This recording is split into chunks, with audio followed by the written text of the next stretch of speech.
This is Channel 9 Eyewitness News at 11 p.m. Coverage you can count on. 3, 2, 1, ignition, engines full power, and liftoff. Ready, set, liftoff. 3 NASA astronauts and a Russian cosmonaut are on their way to the International Space Station. And after 2 delays, the astronauts of Crew 8 were ready for their trip to space. I cannot wait to get back to that magnificent station. I can't wait to fly this new spaceship, and I can't wait to fly with this crew. And that trip to the International Space Station is officially underway. The Crew 8 mission successfully got off the ground at the Kennedy Space Center at 10:53 tonight. Channel 9's Melanie Holt joins us live there now. And Mel, the weather finally cooperated after 2 delays. And this was an instantaneous launch window. There was really no room for error there. And I could tell you, even though the weather cooperated, about 30 minutes before launch, there was a concern about a crack that was detected in a side hatch sill, where the launch team took a closer look, decided everything was safe, and finally, Crew 8 was a go for launch. And Crew 8 is scheduled to arrive at the International Space Station early Tuesday morning. Live here at the Kennedy Space Center, Melanie Holt, Channel 9 Eyewitness News. Thank you, Mel. And Certified Chief Meteorologist Tom Terry is here. And you and I, okay, we were sneaking. Alex was doing sports, and you and I were watching the rocket go up. And it was really neat to see that. It was neat to see him do sports. Neat to see the rocket, yeah, too. I had sports and we had rockets. We had everything going on over on TV 27 a moment ago. Of course, you watched the launch live also right here on Channel 9. We had a lot of rain left behind in 2 waves. We had 1 round of rain this morning you may have been involved with, and then a second round later in the day, culminating with over 4 inches of rain, Mount Dora, 3.5 basically for Mount Plymouth, Lake Mary 2.5. And so the heavy rain totals are with us today, but now they're gone. This is our storm system that came by, and it's now moving away, and dry air is taking its place. But you can also see the high clouds that are spilling through. We're going to reload for not 2 rounds of rain in 1 day, but 2 rounds of rain over 2 different days. And I'll be timing that out for you in the work week ahead. Chris? All right, well, a Marion County woman is in jail for leaving the scene of a deadly crash. Troopers say a man on a bike was towing a man on a scooter east down Spring Road. The driver of the pickup truck heading west hit both the bike and the scooter, then drove off. The driver was quickly pulled over and taken into custody. The man on the scooter died. The man on the bike has serious injuries. New details tonight about a deadly shooting in Orlando. Police have identified the woman who was killed as 35-year-old Veronica Ramirez. She was shot at the Central Florida Fairgrounds in the flea market parking area around 10:30 Saturday night. Officers performed CPR, but she died at the hospital. And police are also trying to solve another deadly shooting from Saturday night. Officers were called to Columbia Street around 8 o'clock. 1 person was killed. Police did not reveal any other details about the victim or a potential suspect. For the residents in the area, the pair of shootings is causing concern. I didn't know about that until last night when I got off, and my dad was telling me that there was crime over there near where he lives. So I'm like, what? So you're like, yeah, I'm like, there's crime over here too. Now, police are asking anyone with any information to come forward. You can call OPD, or to remain anonymous, you can call Crime Line. It has now been nearly a week since 13-year-old Madeline Soto disappeared, and now the Kissimmee Police Department is working to figure out what led to her death and who is responsible. Channel 9's Daryl Matthews has been covering this story for us all week. He has more from the Kissimmee Police Department. And we're staying on top of this active investigation into the death of Madeline Soto. As we learn more about this case, we'll update you on air and on WFTV.com. Detectives in Marion County have a new lead in the case of a missing woman and are asking for the community's help to find her. 26-year-old Sarah Ebersole was last seen on March the 2nd, 2023 at a home in Reddick. The last person investigators say she was with, Tyrone Moorman, is now an official person of interest. He was arrested after lying to detectives when they asked for his cell phone. Detectives are asking anyone with information that may be able to help to call the Marion County Sheriff's Office or Crime Line. Tomorrow, Marion County deputies will hold a memorial service for a K-9 officer who died in the line of duty. Leo died last month after he was shot during a domestic incident. Investigators say a man at the scene started shooting at deputies when they arrived. Leo was shot while running to protect his handler and other deputies. The memorial service will start at 10 o'clock tomorrow morning at the Sheriff's Office in Ocala. The final week of the state's legislative session begins tomorrow, and there's a lot of work to be done, including finishing the budget. The budget still needs to be finished, and it'll have to get done by Tuesday for the legislative session to end on time. That's because Florida requires a 72-hour cooling off period before lawmakers can vote on the spending plan. The budget is expected to top $115 billion. It'll take effect July the 1st. Well, Governor Ron DeSantis still has another 2 full years left in office, yet the race to replace him is already shaping up. Because of term limits, Florida's gubernatorial race in 2026 will be wide open. While there are a few names on the Democratic side who are expected to jump in, it's the Republican side that's expected to be the most competitive. A new poll of Florida Republicans finds former DeSantis ally and North Florida Congressman Matt Gaetz leading the pack ahead of fellow Congressman Byron Donalds and Attorney General Ashley Moody, although more than half of those polled are still undecided. Still early, we still have a presidential election to go, but Gaetz is still in a good position. His favorables are good, his name recognition is high among Republican primary voters, but yeah, there's still a long ways to go. Now, Florida has not elected a Democrat for governor since 1994, when Lawton Chiles won re-election over Jeb Bush. Well, new tonight, Nikki Haley is the projected winner of the Republican presidential primary in Washington, D.C. This is her first primary win over former President Donald Trump. This will also make her the first woman to ever win a Republican presidential primary or caucus. 19 delegates are up for grabs in the District of Columbia. Well, preparing for a disaster or picking up the pieces afterwards can prove difficult for many communities. That's where the University of Central Florida and the City of Orlando are stepping in. They're working together to create a portable reach hub. It'll provide resources before, after, and even during severe weather. A place to charge devices in the event of a power outage. We'll also have a freezer and refrigerator to deliver cold water and ice to the community. We'll have satellite Wi-Fi connections. We will also have a place to cool off.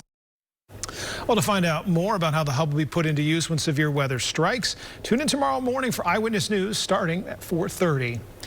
Well, an 84-year-old woman was 1 day away from losing her at-home health care team. Still ahead, why DCF planned to cancel her benefits despite having all the required paperwork. And next, frustrated Central Florida homeowners say a pool contractor took their deposits, then shut down. What happened when Action 9 tracked down the company's owners, and why those homeowners may struggle to get refunds. Sky Witness 9 on Channel 9 Eyewitness News, bringing you closer to the scene during live breaking news. Sponsored by Attorney Dan Newland. You don't want to just get any information. You want to get the right information. This happened last night, this is what's happening now, and this is how that's going to affect your day later on. That way you're ready. Nothing is a surprise to you, and you have what you need for the day ahead. So we plan your day with weather and traffic so that you don't have to be late. Whatever you're doing, you know what the weather is going to be at that time. The most valuable information in the quickest amount of time. That's what we do. Channel 9 Eyewitness News this morning, live tomorrow starting at 4:30 a.m. Dozens of angry Central Florida homeowners claim a pool contractor took big deposits, then closed up shop. Action 9 consumer investigator Jeff Deal tracks down the company owners and what's next for so many families that have been left high and dry. Certified Chief Meteorologist Tom Terry is here. This week will be a little warm, and middle of the week's going to get kind of soggy. Yeah, but we don't really have any big cold fronts coming. There's going to be more of a wet type system that'll be arriving here in a couple of days. We had a wet duo, a 1-2 punch. First, it was the rain and lightning that rousted me and Miley the Wonder Dog out of bed early this morning. And 66 degrees. She almost made it out there before the rain started, almost. Temperatures are going to be balmy, though, for the rest of the week and warming up even more as we head toward the upcoming weekend. Live current conditions, we are very pleasant, low to mid 60s, and some pretty good rain totals today. 3.5, 4 inches of rain. This is in Lake County, Mount Dora, Mount Plymouth, Lake Mary coming in with 2.5, Apopka just under 2, Wildwood 1.7, and most of the area, I'd say probably 80% of Central Florida got at least some measurable rainfall today. We didn't get as much along the East Coast. It was kind of heavier back to the west. Now our storm system, there's that front that is still stuck up north. There's low pressure developing along this system, but we're bringing in drier air back behind it. You kind of see that large swirl there.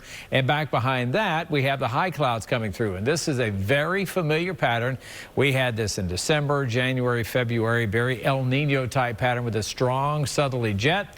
And that usually doesn't bring a lot of strong cold fronts with cold air, but it does bring moisture in the form of clouds, and eventually this week will be some rain. Let's take you through your Monday. Mix of clouds and sunshine after some morning low clouds burn off. Then the clouds return. This is Tuesday afternoon, and future tracks showing a pretty good line of showers and storms early, mid, late afternoon, mid-evening on Tuesday. So higher rain chance, probably 70–80% coverage of rain on Tuesday. And then Wednesday morning, we're kind of getting earlier and earlier with the forecast model trend here, at least our short-term models. So the first part of Wednesday, chance for some rain. After we get past the lunch hour, probably at the latest, we'll keep you updated. The rain will start to kick on through, and we've got a nice stretch of weather beyond that. Here's to berries tomorrow. Temperatures without much rain. The clouds are there early, but we'll get some sun mixed with clouds in the afternoon. Upper 70s for you. Our normal high 77 for Orlando will be right there between 3 and 5 p.m. Daytime highs back in the upper 70s to near 80 degrees. Over in Bike Week, gotten pretty lucky. Had some rain this morning, but overall it's been a pretty good weekend. But there's that Tuesday and Wednesday morning rain chance, and beyond that, we all start to dry back out. 7-day forecast. The weekend always in view. 80, 80, 80, and then we start climbing. We could get as hot as 86, 88, possibly in a few spots on Saturday. That's a little bit too warm for me, but we are just wrapping up the last little bit of winter. And of course, I think it's this upcoming Sunday, 2 a.m. We spring forward and lose that hour of sleep. We get that hour of evening daylight. Chris? All right, thank you, Tom. Well, after 10 grueling days of uncertainty, one Central Florida family can finally breathe again. For more than a week, the family was given the runaround as they tried to make sure this 84-year-old grandmother wouldn't lose the Medicaid that covers her at-home care providers. Sabrina Majori reports on how Channel 9 helped make a difference for the family. And after we contacted DCF about the family's case, Jacqueline got a call from DCF. The agency told her it does, in fact, have the documents it needs and that the system should show a fix within 24 hours.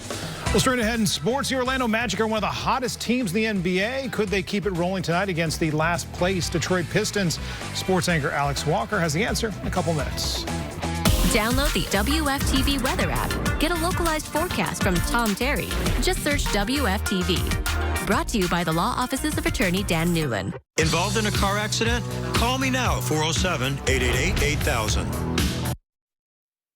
Every day on Channel 9 Eyewitness News, we hold people accountable. Is that the proper way to tow a car? I honestly think they're shooting fish in a barrel. Protecting your money by uncovering scams. They go through several steps to make this look real. Yeah, it's a business, organized crime.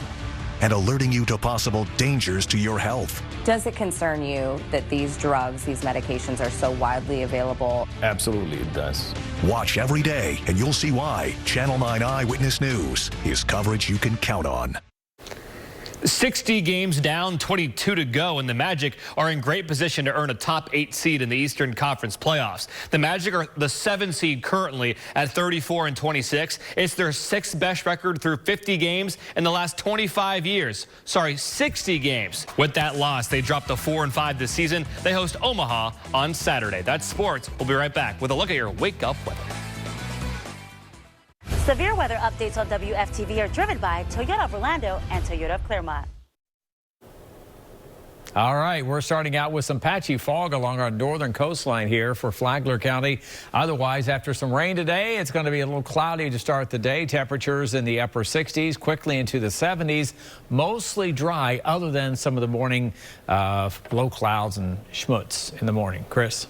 The schmutz in the morning is always a problem. Thanks for watching Channel 9 Eyewitness News. Be sure to watch Eyewitness News this morning, tomorrow starting at 4:30. Have a great evening.